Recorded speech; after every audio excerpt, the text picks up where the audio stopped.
Oopsies. So I decided to make a quick old-fashioned ASMR video telling you guys about what happened during Hurricane Helene.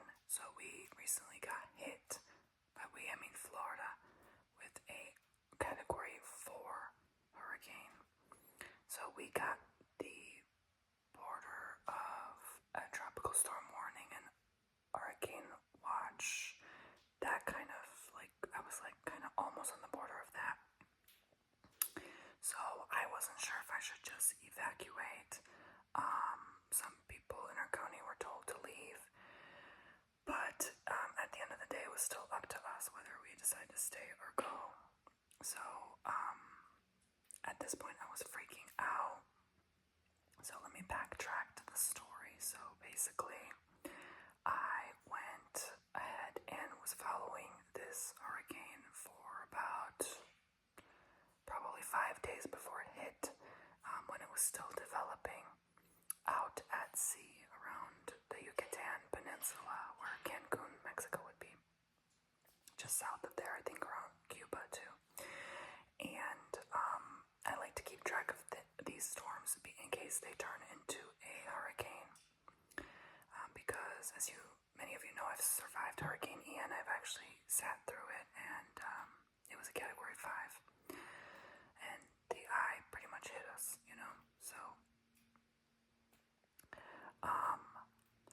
So that was terrifying. So I thought I could handle, or better handle, something like this, and I was very surprised. They said it was like 600 miles wide, give or take.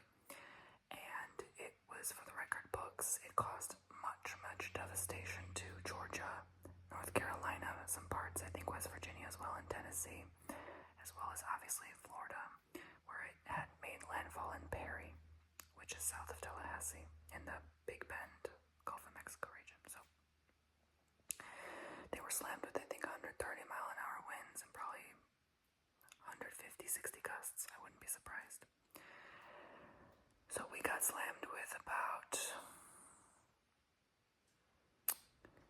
it was like anywhere between 55 and 70-mile-an-hour winds and gusts. And it was very windy, for sure. That was probably the second strongest storm I've ever survived, if you want to say that. I decided to stay and hunker down. I made that decision once they said that it was going to go to the Panhandle, Big Bend region rather than escape, because why escape something that's just going to pass, right? We were supposed to get 3 to 5 feet of storm surge on the coast, so I thought, okay, that's not significant, unless you're living right on the beach.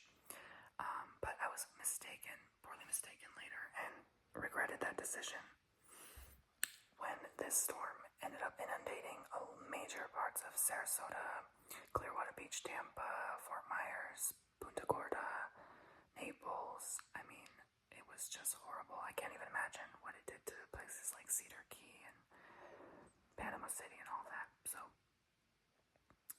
I'm thinking of all of you who have survived and been through this, and so far there have been over 60 lives lost and counting, and almost, I think, $15 to $26 billion in damage alone, in the whole country.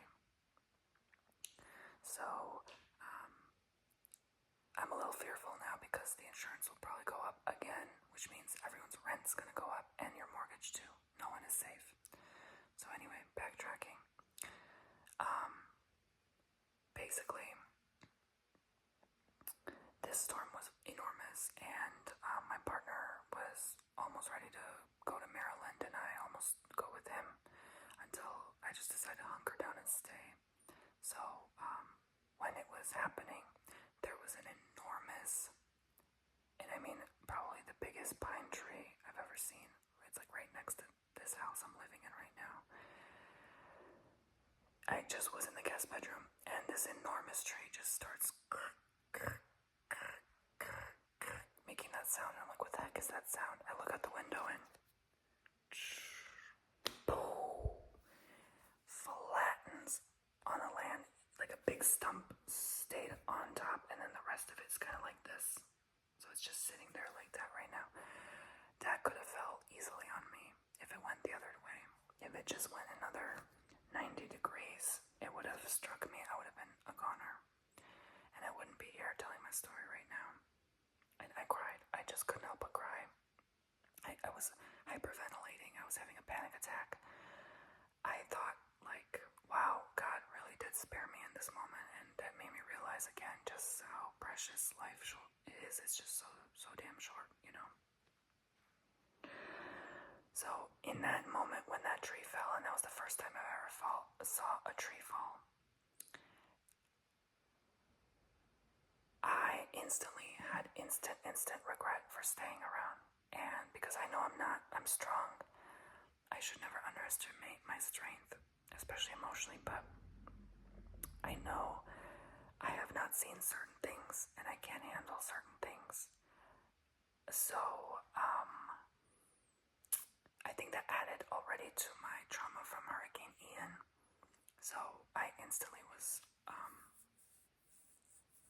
just in regret in that moment. So after I calmed down, throughout this whole time, I just had to keep reminding myself to remain calm and to think about other people who are in the path of this storm. And it built strength quite quickly, which was scary. It went from a system, not even a depression, just a system, to a category 4 hurricane in a matter of a few days, and it didn't even travel that far, and it built strength that quickly. So, and as we speak, there's another system developing in the Gulf of Mexico, and that's equally as terrifying because it looks like it might be heading toward the same direction where this hurricane just hit. The power went out after the storm passed, or actually it started going out when it was just like the tail of the storm hitting us. We were the first to get without the power, and I was actually the first to report on FPL, Florida Power Light, that we were without power. I was the first one to report it. That's not something to brag about, but I'm just like quick with stuff like that. I'm like, okay, power goes out, reported to FPL, and it showed me the first on the map. And then another 15, it was showing then after they realized I was without power, that whole street was, so it was like 15 or so people, right, or houses. And then they got the power back, and I was getting my hopes up, and then the storm started to hit worse, and we were, again, one of the first without power, and I was like, dang. So I reported it again, and then there were more people, and then before I knew it, it was in the thousands. I think in my county alone, it got up to over 15,000 people without power. The county next door was like 40,000. So in total, about 4.5 million, I think, were without power in the country. And yeah, it took 2 days, 2 full days for them to get the power back. I had to go to a hotel. I decided to leave to the closest one I could find that had power. I guess it was like, I don't know, it was like Fort Myers area. And they were saying they were on and off too, but thankfully they had power, stable power there.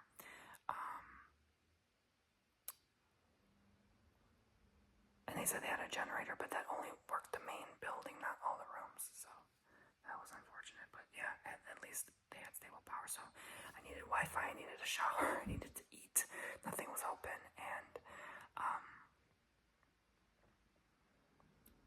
I just needed air conditioning. You know, it was just really hard to be in this house. It was very depressing with like just dim candlelight and feeling so hot and having no internet. I couldn't work. I was just trying to catch up on bookings, and I'm all caught up now, but it was just, again, reminding me of Hurricane Ian, that icky feeling. It's just like, and the fridge, I couldn't open it. The food was going to spoil if I did, so I had to end up throwing over like $300 of groceries out and having to rebuy the food. It just sucked, you know, because I already bought a week worth of food before that, thinking I would hunker down and this wouldn't be a big deal. So for Floridians and hurricanes in general, anywhere you live, it's very difficult to decide whether you should stay or go. So from here on out, if it's ever a 3, even if it's just passing us by, I'm out of here. I'm not lingering around for that ever again. After Ian, I said, okay, if it was a 4 or 5, I'd escape next time, but now it's like 3 or more. Even if it's not a direct hit, just passing us, and we still get some rain, I'm out. Because these storms are unpredictable as hell nowadays. So, and our life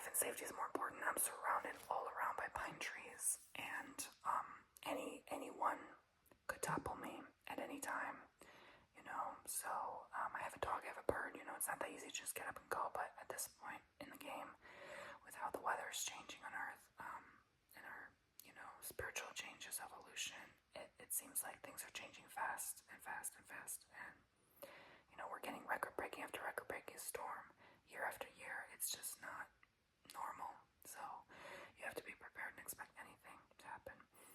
It was one of those times I really, really wish I had a generator. I heard a lot of people have their generators on, and I kind of stopped being a prepper for a while, thinking like, okay, should it be this dramatic? Should I really, spend so much of my energy on preparing for the end of the world, you know what I mean? But yes, I do need to really get a generator, and of course, obviously safely operate it. 20 to 25 feet away from the house, not in the garage, that kind of thing. Sorry about that. That was my water bottle. I hope that didn't scare you. I hate when water bottles make that sound. It's so scary. But yeah, I'm glad my partner was around, decided to stay around with me, and I felt safe and protected from him. And, my mom and my brother were in Miami, so that was even scarier, them not being here to have that comfort and support either. My brother's still having eye operations. He just had his 6th one, I think. He's still without, vision, and it's just horrible, He's just been going through this since January. And still, please keep my brother in your thoughts and prayers. And hopefully they can recover his eyesight someday. I mean, it's just awful. But, yeah, so, like I was saying, basically, after the storm passed, I actually ended up on the way to the hotel driving while we were under a tropical storm warning, and it was the worst winds, the worst rain ever, unimaginable. I don't know how I drove in that. I think I didn't feel fear in that moment because I knew we were safe and protected. And when you know your guides and your team, you got backup, so you're not afraid really of anything. But still, it was not responsible for me to be driving in that. It was scary. I brought the dog, of course. My bird stayed behind because I knew she'd be fine because we were already, it was already dying down at that point, but it was still very, strong rain and stuff. We didn't really get rain here, thankfully. We didn't even get floods here, thankfully. It was just a lot of wind, mostly. So that was the odd part. But yeah. So I feel very lucky. But yeah, this was, yikes, still not fun. So we came back when it died down, and then it was like nothing happened. It's almost like the streets were clean, overnight, or I don't know, places started getting power back, businesses started operating like nothing happened. I was like, wow, do we shift into another timeline or dimension or something like that? Because we kept hearing about devastation and towns over next to us, but we never saw it, and I never drove through floods or anything, so it's like we just must have teleported in that storm while we were driving. It was crazy. But I'm thinking of everyone right now, and I felt very sad. My heart always feels very heavy when something bad happens here, because I know there's a lot of communities that are very underdeveloped and are not well prepared for something like this. And people who are already suffering and struggling as it is, and on top of it, to just be hammered by something that they could not control. It's just awful, and people lose everything, and I'm reading comments from people who are telling me, one person told me that their house in Sanibel was flooded, inundated with mud water, and that's just awful. And Sanibel is just one of my favorite places ever, so I was like, that hurts me as well, because I enjoy going there once in a while, and the fact that you can't go there, even Lido Key Beach, another favorite, gone. The sand's gone apparently, and it's just sad. It hurts. It really does. I don't know how much more Floridians can take, but we have to be strong. We have to stay there for each other. And if you know anyone who is in Florida, please keep them in thoughts and prayers, even if they weren't affected, because their insurance is probably gonna go up, so they gonna need. It's not funny because it affects me too, but they gonna need thoughts and prayers anyway. Everyone will, literally, because I'm telling you, the insurance company told me themselves on the phone. Actual agent told me that if there is one more 4 or 5, we cannot afford to pay you guys anymore. We can cannot afford that. People had to pay out of pocket. I've known people personally who have paid $100,000+ in their home to cover the damage their insurance couldn't pay. Don't cup several people like that who've told me personally that this is happening. So I'm not full of crap. This is actually going on. They're gonna talk about it in a few months, watch. But anyway, so it's horrible, and Florida's just gonna become so unaffordable, in my opinion, probably, allegedly, that it's just gonna be rich, retired folk living here. That's my honest prediction. Like, at this point in the game, I might have to prepare to leave, move to Arizona or something crazy, because I don't think I can take it. It took me 3 days, like, just to recover from just the emotional drainage, and just like, I don't like seeing people suffer. I don't like hearing about suffering and stuff like that. And it's just, it takes a toll on people who are already going through a lot, you know? So, please keep them thoughts and prayers. Thank you guys. But that was my story. It wasn't so bad like Ian, but it was still pretty bad. So, yeah. And then another tree actually fell in my backyard, another pine tree. It was scary to hear that because I thought it was going to topple the house. So, yeah, it's not cute. And then, yeah, there were a lot of big branches that fell. I had to do a lot of cleanup in my backyard, brooming, you know, moving stuff back from the patio, out of the garage, you know. It's just sad, you know. It's just so sad that wildlife, yeah, so, but I made it okay. Thank you guys for all the prayers and thoughts. I got so many. I got flooded with thoughts and prayers. You guys were so sweet, even on Instagram.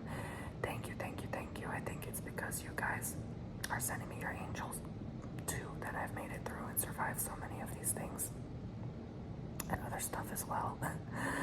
So it's getting, life is definitely on challenge mode for sure.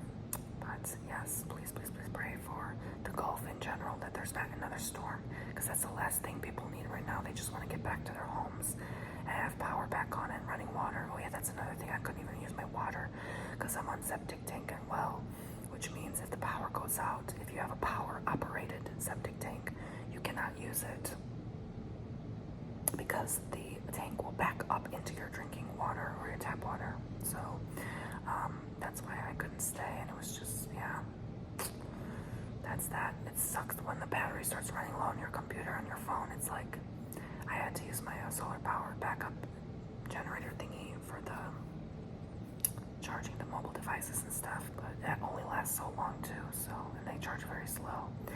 But yeah, anyway guys, I think I covered all grounds here. Thank you. Make sure you guys in your freezers have always frozen bottles of water. That helps keep your food cooler longer. And apparently if you put a quarter in a cup of frozen water, put the quarter on top, that's how you'll know if it stays on top. If your freezer stayed frozen, if it sinks to the bottom, that means your fridge wasn't working while you were gone. But not always. Make sure you also check your ice cream in there. If the ice cream is mushy, something was wrong with your fridge. Throw all the food out. Freezer lasts 24 hours. If you don't open the door once, food in the fridge lasts 4 hours. If you don't open the door once, after that 4 hours, you gotta throw it all out. So, thank you all so much for watching. Make sure you subscribe and check out TonyBomboni.com to help support me and my YouTube channel to help me continue producing daily content for you. So I thought I'd give you guys a quick one on my phone today. I didn't have a video plan for today because I was just having to do all of this the last week. So I will see you all tomorrow. Bye.